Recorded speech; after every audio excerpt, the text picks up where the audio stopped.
Unser Gespräch heute mit Ihnen möchten wir gerne mit 2 Fotos beginnen aus Ihrer Zeit am Institut.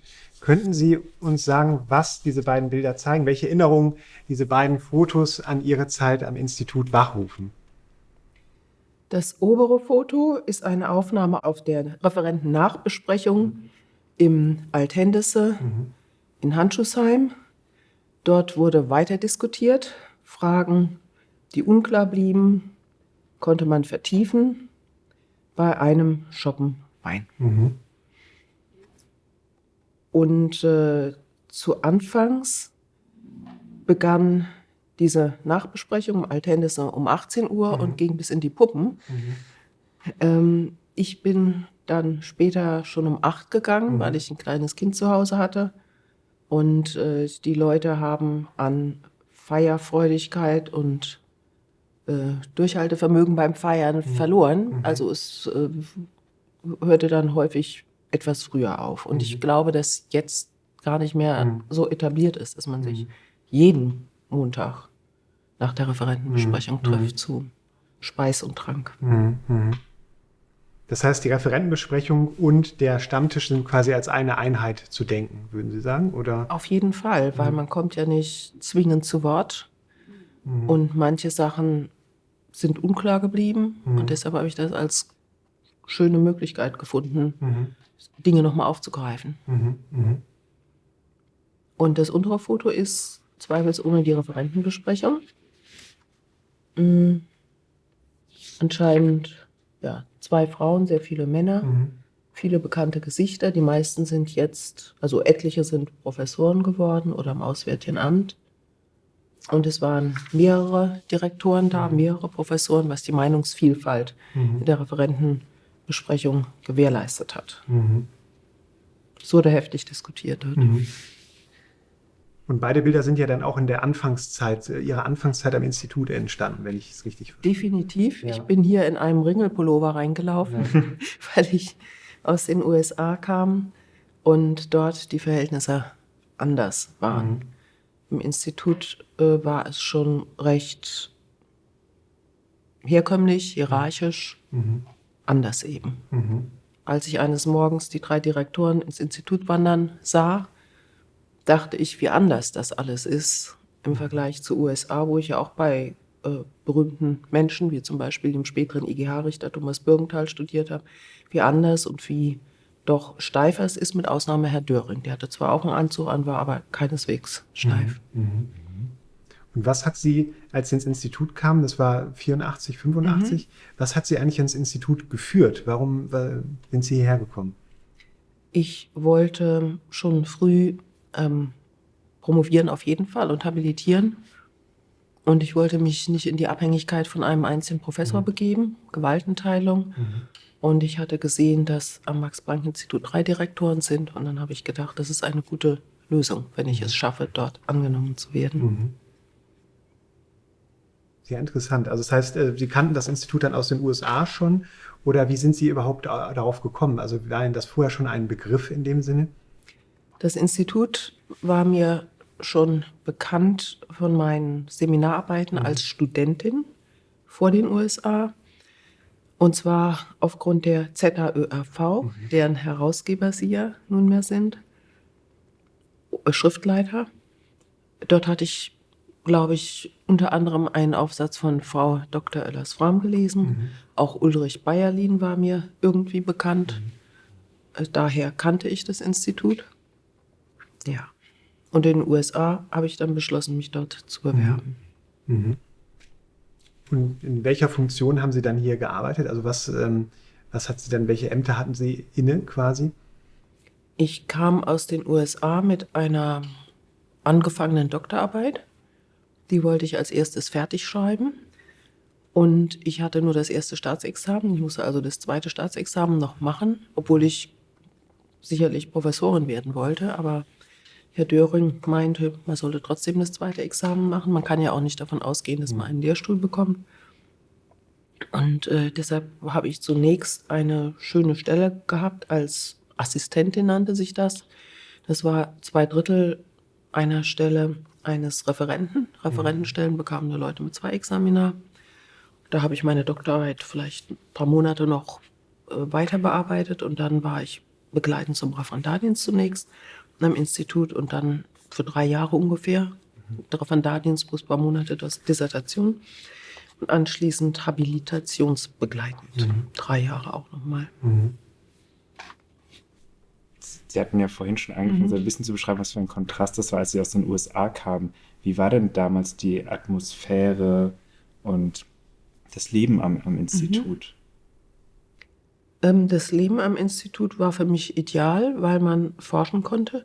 Ich hatte Zeit, meine Dissertation und meine Habilitation zu schreiben und habe mich natürlich an Institutsprojekten beteiligt, wie ab und zu einen Aufsatz für die Enzyklopädie schreiben oder Fontes Juris Gentium.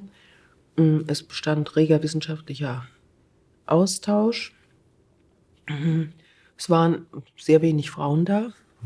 Frau Oellers war eine Art Vorzeigefrau, weil sie, obgleich sie ihre Ausbildung abgeschlossen hatte, noch am Institut war. Sie war halbtags beschäftigt und das wurde vielfach als ideal angesehen, als sehr schöne, interessante Stelle für eine Frau. Interessant und trotzdem halbtags. Aber das war für mich nicht das, was mir vorschwebte. Ich wollte ja habilitieren. Und ansonsten glaube ich, dass es tatsächlich wichtig war, dass 3 Direktoren da waren, sodass alle Meinungen zum Ausdruck kamen und sich kein Block gebildet hat, weil es ja nicht so einfach ist für Referendare oder jüngere Leute eine Gegenposition glaubhaft zu vertreten gegenüber nur einem einzigen Chef. Jedenfalls in der damaligen Atmosphäre. Und ein Spezifikum des Instituts war ja damals die Länderreferatsaufteilung. Können Sie dazu was sagen? Und welche Länderreferate hatten Sie seinerzeit? Eigentlich wollte ich am liebsten Wirtschaftsrecht machen, aber ich bekam das Referat Menschenrechtsschutz in den amerikanischen Staaten, weil ich da ja vorgebildet war durch meine Dissertation. Und wenn man ein Länderreferat hatte, dann sollte man Vorwissen aufweisen. Man sollte die Sprache sprechen, man sollte sich regelmäßig informieren über die politischen und juristischen Entwicklungen in dem Land. Dazu gab es den Leseraum. Da gab es diverse Zeitschriften aus allen Herren Ländern. Ich habe dann El País studiert, damit ich immer auf dem Laufenden bin. Und man sollte interessante Entwicklungen in der Rechtsprechung und Gesetzgebung identifizieren und die dann aus seinem Referat kurz und prägnant in der Referentenbesprechung vorstellen. Also das war mein Anfangsreferat, interamerikanischer Menschenrechtsschutz. Das war spannend, durchaus, hat sich viel getan.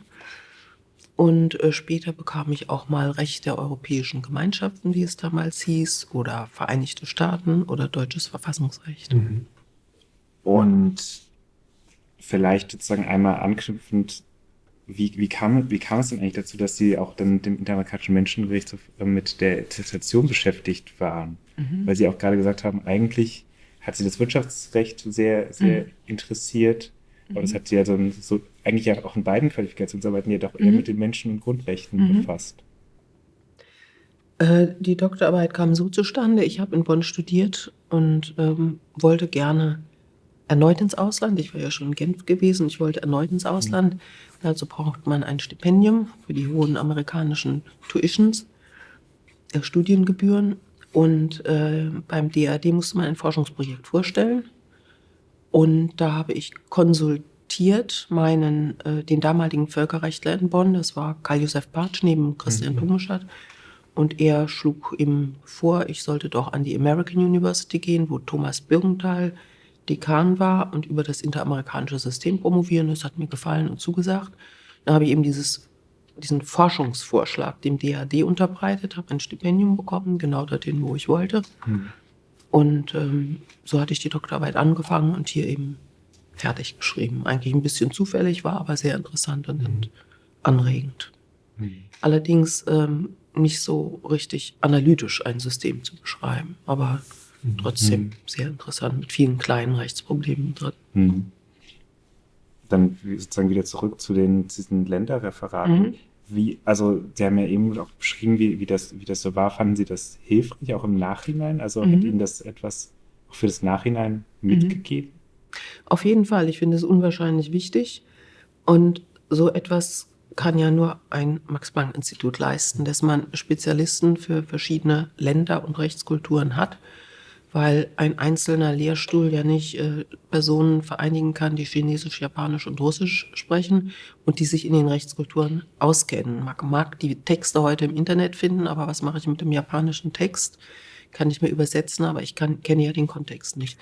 Und die Rechtsvergleichung ist ja auch sehr wichtig für das Völkerrecht, um die Staatenpraxis zu ermitteln. Deshalb finde ich das enorm wichtig.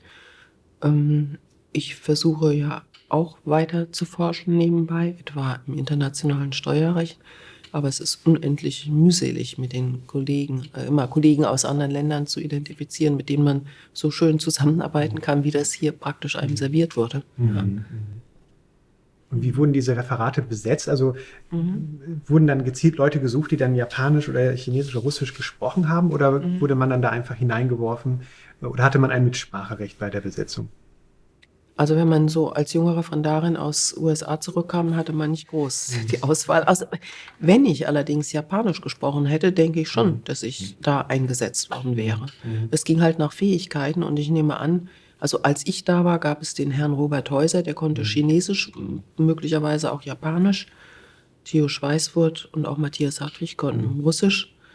Ich nehme an, dass man die Leute dann schon so eingestellt hat, ja.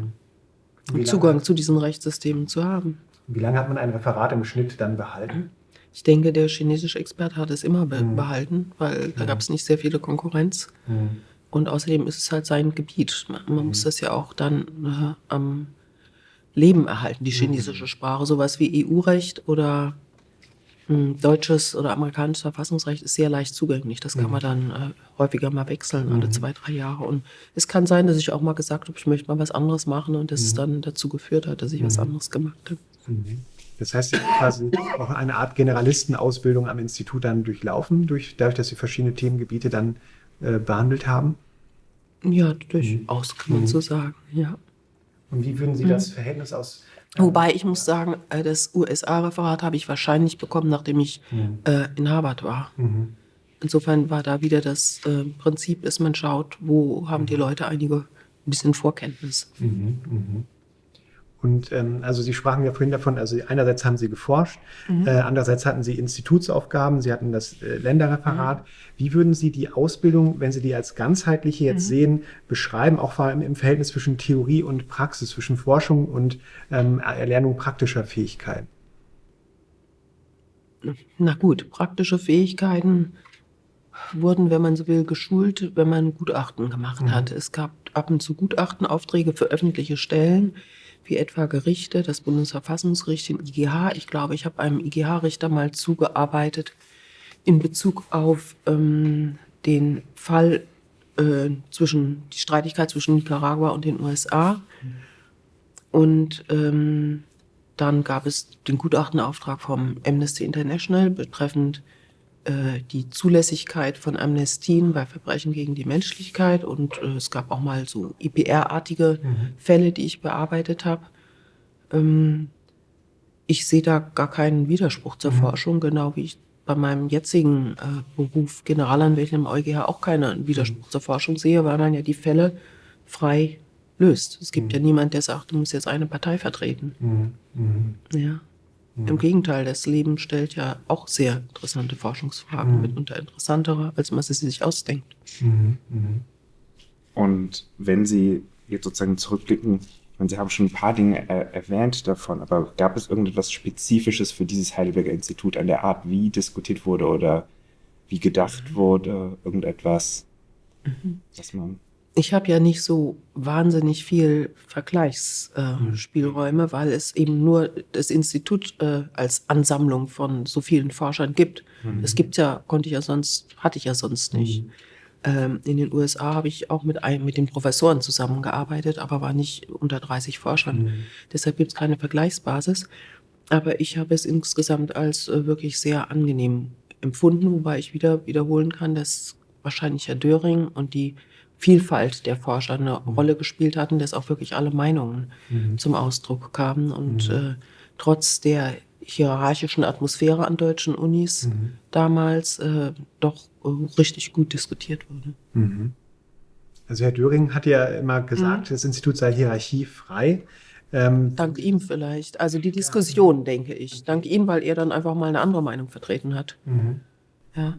Weil, also meine Wahrnehmung von Döring, wenn man seine Autobiografie liest oder sich mit ihm als historischen Akteur beschäftigt, muss er ja schon eine auch polarisierende Figur gewesen sein, die ja gerade im 68er-Konflikt ja auch ja sehr im Mittelpunkt stand der Kritik.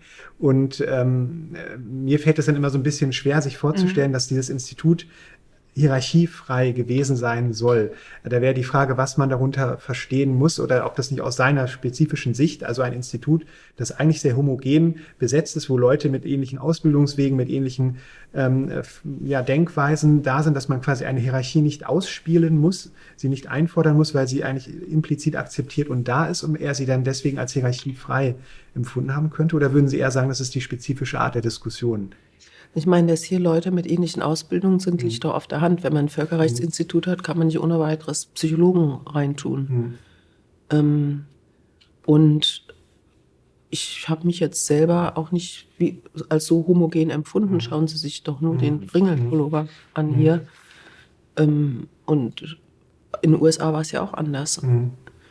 Ich habe es schon als hierarchiefrei empfunden, weil ich definitiv alles sagen konnte, was ich wollte. Ich wurde allerdings ab und zu mal gecrushed. Und ich erinnere mich an an zwei Diskussionen. Die eine Diskussion war über die Beweislast im öffentlichen Recht, die objektive Beweislast, das Risiko der Ungewissheit.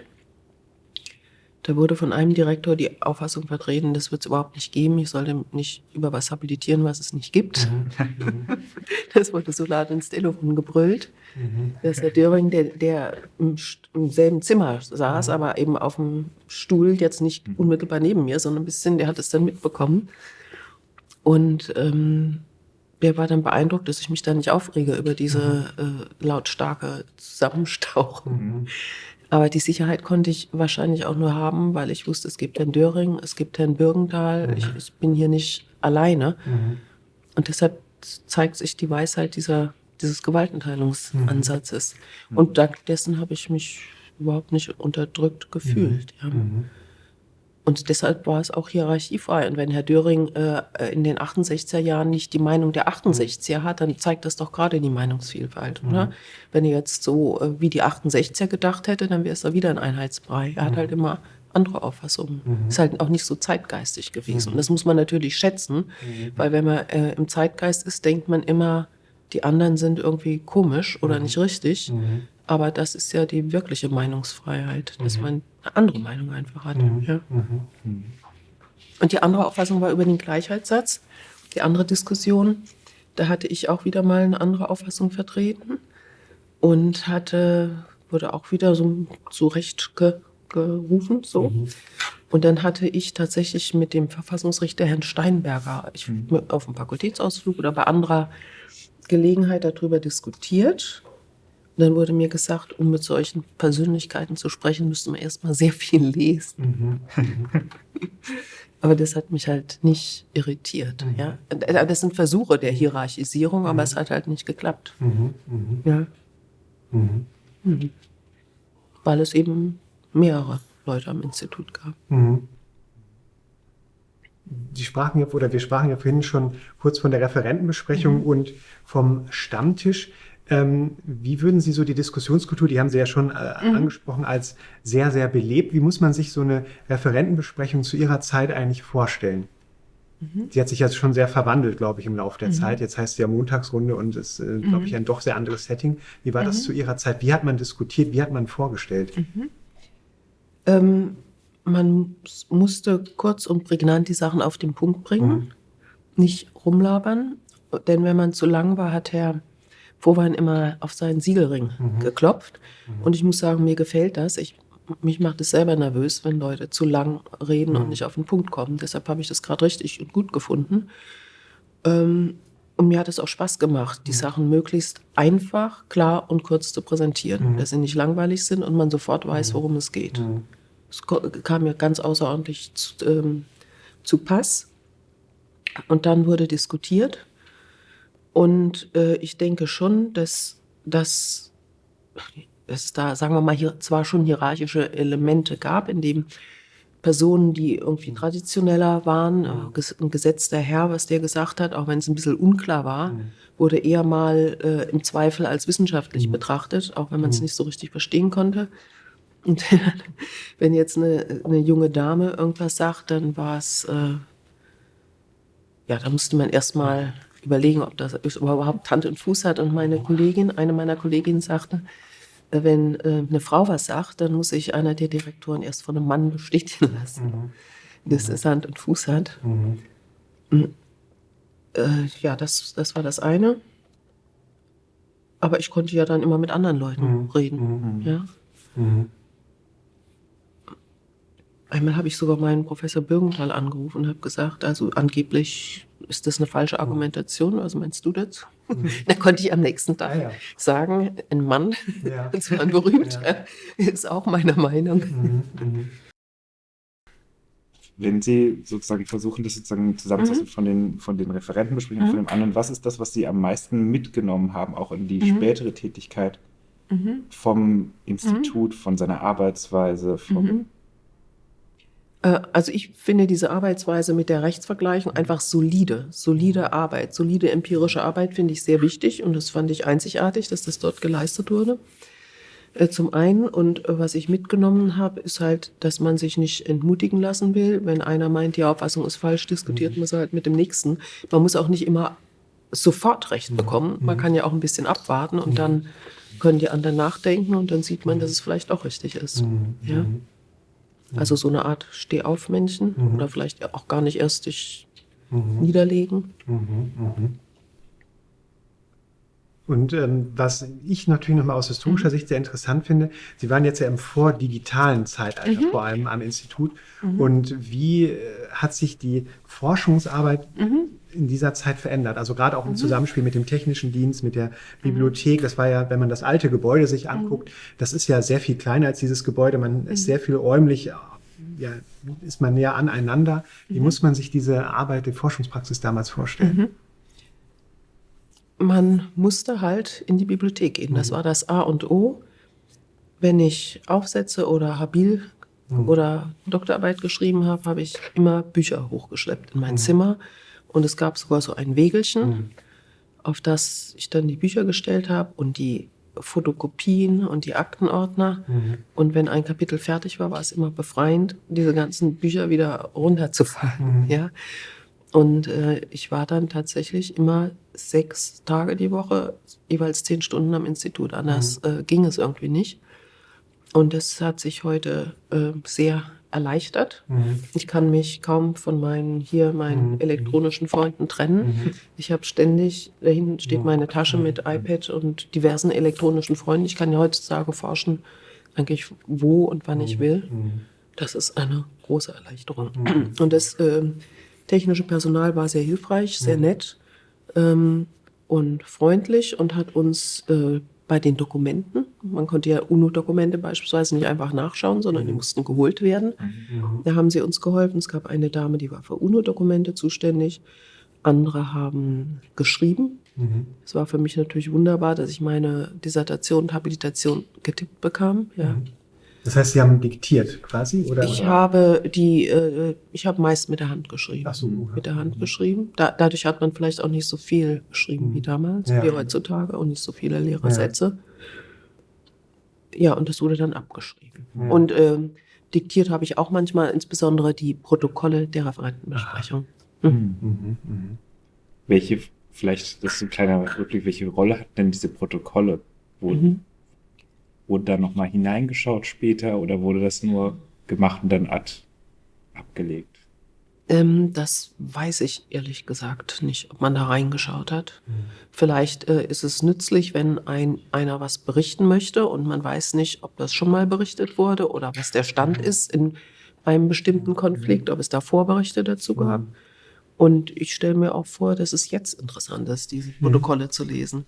Ja? Jetzt auch ohne Frage, aber es ist ja auch aus der Zeitfrage spannend. Und es hat auch Spaß gemacht, die zu schreiben, weil man dann wiederum schön klar auf den Punkt kommen muss. Ja. Und zu den anderen sozusagen Problemen des digitalen Zeitalters, wie war das denn, wenn man Konferenzen organisieren wollte oder andere Veranstaltungen, wo man nicht einfach E-Mails schreiben konnte und relativ leicht die ganze Welt erreichen konnte? Also das hat ja das technische Personal gemacht und die Sekretariate. Ich vermute, dass Briefe geschrieben wurden, wobei Faxe gab es immerhin schon, aber eine Einladung ist immer noch was anderes. Und die Konferenzen wurden so organisiert, dass man zunächst Spezialisten in den Ländern identifiziert hat, die Berichte schreiben mussten zu bestimmten Themen, etwa Ausländerrecht, unterteilten bestimmte Fragen. Dann gingen die Berichte ein, wohl auf Papier ausgedruckt. Dann schrieben die Referenten Querberichte, um bestimmte Tendenzen der Rechtsentwicklung zu identifizieren, aufgrund derer man dann Tendenzen bei der Entwicklung des Völkergewohnheitsrechts feststellen konnte. Sehr gründlich vorbereitete Konferenzen, das fand ich gute, solide Arbeit. Ja. Und wer ist Ihnen so aus Bibliothek und technischem Personal so besonders noch in Erinnerung? Wer waren so die Leute, mit denen Sie damals so zusammengearbeitet haben? Ich erinnere mich an die Dame, die im UNO, die UNO-Dokumente hatte. Und dann gab es natürlich die Dorothee Bender, die Arbeiten geschrieben hat. Dann gab es eine Frau Herrmann. Dann gab es einen Herrn, dessen Name, den ich bildlich vor mir habe, dessen Name mir aber nicht im Kopf ist. Ja. Also ich glaube, dass das doch noch ein großer Unterschied eben ist, wenn man so, das war ja eigentlich Teamwork, oder? Was Sie da gemacht haben? Ja, auf jeden Fall. Ja. Ich meine, unter den Wissenschaftlern Teamwork, Ja. wenn man diese Berichte schreibt und natürlich mit dem technischen Personal. Und das Weihnachtsfeier sollte auch immer ein Dankeschön an das technische Personal sein. Das heißt also, man hat sich schon auch als Gesamtinstitut verstanden. Fall. Ja. Auf jeden Fall.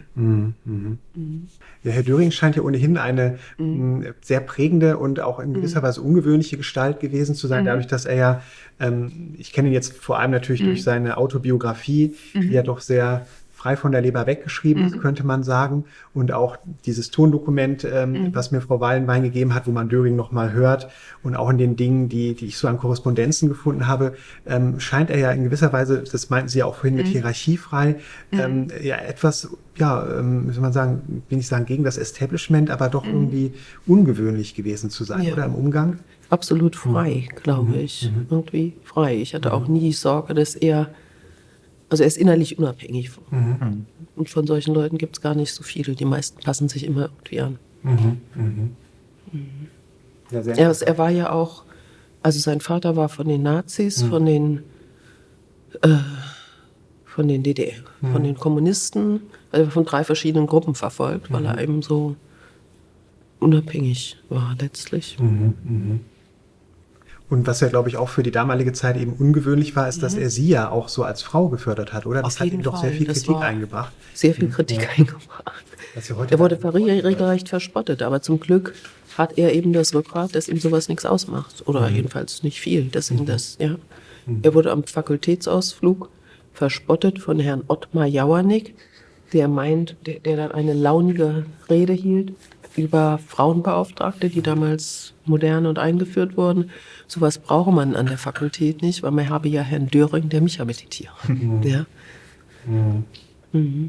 Und meine Habilitation wurde ja von 3 Institutsdirektoren gelesen, statt nur von Herrn Döring, weil es hieß, einer der Direktoren sagte, wenn man der Fakultät schon eine Frau präsentiert, dann muss das extra gut sein.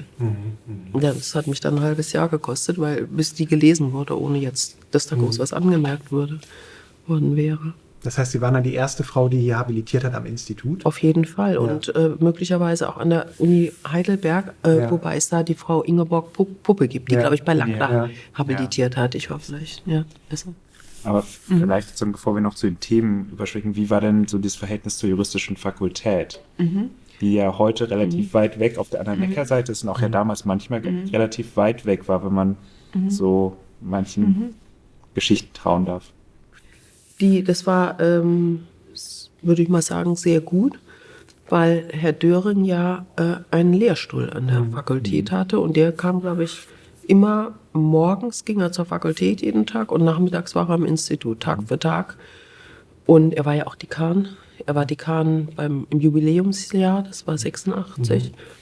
Und die anderen beiden Direktoren, Frohbein und Bernhard, haben mindestens ein Seminar, 2 Seminare pro Jahr gegeben. Und ich habe auch, also etliche Institutsangehörige haben Lehraufträge gehabt, das ist wohl heute auch noch so, schätze ich mal. Deshalb war das Verhältnis, glaube ich, eigentlich sehr gut und das war Herrn Döring auch wichtig. Dann sozusagen zu den Themen. Was waren denn die Themen, die während Ihrer Zeit am Institut inhaltlich beherrschend waren? Vielleicht für das ganze Institut, aber natürlich auch für Sie. Und was waren so die dominanten Probleme, Fragen? Meine Erinnerung ist natürlich selektiv und da geben die Protokolle bestimmt gut Auskunft. Ich habe viel diskutiert über die entstehenden oder erkennbaren Strafverpflichtungen von Staaten. Das war eine Entwicklung, dass Staaten verpflichtet sind, das Strafrecht so zu gestalten, dass Verbrechen gegen die Menschlichkeit verfolgt werden können. Das hatte ich im interamerikanischen System entdeckt und das war eine neue Entwicklung, die ich wirklich heftig diskutiert habe und dann vorstellen sollte in Stuttgart, aber das war am Tag vor der Geburt unseres ersten Kindes. Da ist Herr Döring dann hingefahren, hat mich vertreten. Das ist auch sehr nett und unkonventionell. Und diese Auffassung, dass es Strafverpflichtungen in gewissem Maße ansatzweise geben kann, war absolut neu. Und deshalb sollte das Gutachten auch kein Institutsgutachten werden, sondern das war dann, durfte ich persönlich vorstellen als meine eigene Meinung, aber es war kein Institutsgutachten, obwohl der Auftrag ans Institut gegangen war. Und dann wurde viel diskutiert, die Aktivierung des Kapitels 7 der UN-Charta, Maßnahmen bei Bedrohung oder Bruch des Weltfriedens. Da setzte man damals große Hoffnung rein. Und dann gab es außerdem Staatsangehörigkeit im geteilten Deutschland und Staatensukzession nach Beendigung des Kalten Krieges. Und ansonsten wurden viele Entwicklungen in den einzelnen Staaten und Rechtssystemen immer wieder beschrieben und analysiert. Mit Kapitel 7 und auch mit den Fragen der Staatensukzession sprechen Sie also die großen Themen so der Ende 80er, Anfang 90er, weil es ja genau in diese Zeit fällt, mit Mauerfall, Wiedervereinigung. Ja. Wie groß und auch wie kontrovers wurde das diskutiert, dass jetzt plötzlich eben der Kalte Krieg vorbei war und die ganze Welt anders aussah. Wie haben Sie das im Institut erlebt, also den Mauerfall? Das muss ja auch ein sehr, sehr einschneidendes Ereignis gewesen sein, oder? Da war ich weg. Ach so. Da war ich in Harvard. Ja. Okay. Ja. Deshalb. Und da war der Mauerfall ferner, das muss man schon sagen, als hier. Ja. Aber trotzdem ja auch irgendwie etwas, was man mitbekommen hat, auch dann aus der... Man hat es mitbekommen, ja, aber ich war in Harvard wirklich immer nur am Arbeiten. Ich habe den ganzen Tag einfach nur gearbeitet, weil ich wusste, ich muss in einem Jahr fertig sein. Ich kann nicht länger bleiben mit Kind, Habilitation und so weiter und so fort. Ich habe da leider ein Einsiedler-Dasein geführt. Was schade drum ist, weil es da so viele intellektuelle Anregungen gibt. Ja. Aber haben Sie denn das Institut als etwas verändert wahrgenommen, als Sie dann zurückgekommen sind? Oder würden Sie sagen, dass das 89 da in dem Sinne dann für die Institutionen innerlich dann keine große Veränderung dargestellt? Die Themen waren natürlich anders. Staatennachfolge. So, ja. Und wir hatten schon vor dem Mauerfall viele Ostbesucher. Insofern war da auch keine so große Änderung. Gibt es denn so eine Debatte, wir nähern uns jetzt so langsam dem Ende des Gesprächs schon, wo Sie den Eindruck haben, das hat Sie so richtig geprägt oder das ist so sehr hängen geblieben an Ihnen bei diesen ganzen vielen Sachen, die im Institut diskutiert worden sind, so als wissenschaftshistorisches Ereignis, wenn Sie so wollen? Leider nicht, aber ich habe immer gehört, dass der Vietnamkrieg so heftig vor meiner Zeit diskutiert wurde, und zwar richtig spät abends, zwischen 10 und 11, vor der Bibliothek. zu Zeiten Heilbronners, aber das habe ich nicht mitgekriegt. Ich glaube, zu meiner Zeit blieben die Leute auch nicht mehr so lange wie früher im Institut. Ich bin natürlich abends lang geblieben, aber angeblich haben das früher mehr Leute gemacht oder ganz viele. Aber es gab sehr viele ausländische Gäste, die dann auch länger blieben.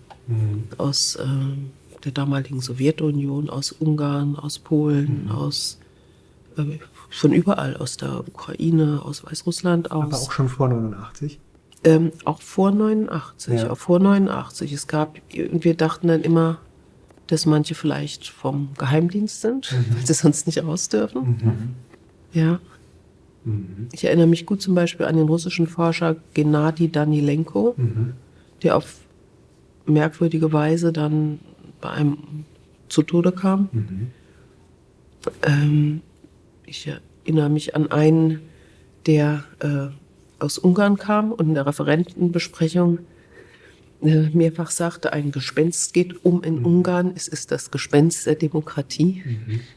Das war kurz vor dem Aufbruch. Ich erinnere mich an polnische Wissenschaftler und viele, ja. Und wie muss man sich das vorstellen? Ich meine, heute sind wir gewohnt, dass wir dann immer alles auf Englisch haben und auf Englisch diskutieren. Und das war ja damals sicherlich noch nicht der Fall. Ich glaube, die Leute waren gebildeter, die konnten richtig gut Deutsch, perfekt Deutsch. Und die Kollegen vom Institut konnten ja auch Russisch. Ja, also ich fand, das war eine tiefere Kommunikation. Wenn Sie jetzt so zum Abschluss des Gesprächs auf Ihre Zeit auf das Institut zurückblicken und das Institut einer außenstehenden Person in 3 Worten irgendwie zusammenfassen würden, wie würden Sie das Institut beschreiben? Damals war es ein Forschungsparadies. Es war international. Es hat Teamwork und Diskussionsfreude geherrscht. Und feiern konnte man auch. Das ist ja auch immer wichtig. Dann danken wir Ihnen für das Gespräch. Danke.